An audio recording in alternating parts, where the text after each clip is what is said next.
মৃত্যু নিবন্ধন সংক্রান্ত একটি তথ্য দিব আজকে আপনাদেরকে। তো আপনারা অনেকে জানতে চেয়েছেন যে মৃত্যু নিবন্ধনটা আসলে করতে কি কি কাগজপত্র লাগবে।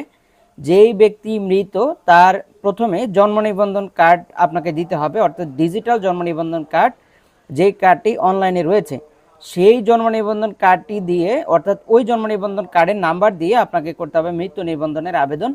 এবং সেটার জন্য আপনাকে মৃত্যুর সনদপত্র লাগবে। উনি যে মৃত্যুবরণ করেছে সেটার একটি সার্টিফিকেট লাগবে। সেটা হইতে পারে চেয়ারম্যান কর্তৃক সার্টিফিকেট, অথবা যে কোনো একটি হাসপাতাল কর্তৃক সার্টিফিকেট হইতে পারে, মৃত্যু নিবন্ধন সার্টিফিকেট।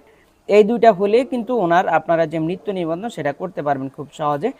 সেজন্য কিন্তু আমাদের চ্যানেলে একটি ভিডিও দেওয়া আছে এবং আপনারা চাইলে সেই ভিডিওটা দেখে নিতে পারেন। আমরা ডিসক্রিপশনে সেই ভিডিও লিঙ্কটা দিয়ে দিব, আপনারা সেই ভিডিওটি দেখে মৃত্যু নিবন্ধনের আবেদনটা করে নেবেন এবং করলে আপনাদের মৃত্যু নিবন্ধনটা খুব সহজে হয়ে যাবে। তো আপনাদেরকে চ্যানেল সাবস্ক্রাইব করার অনুরোধ রেখে আজকের মতো এখানে বিদায় নিচ্ছি। আসসালামু আলাইকুম।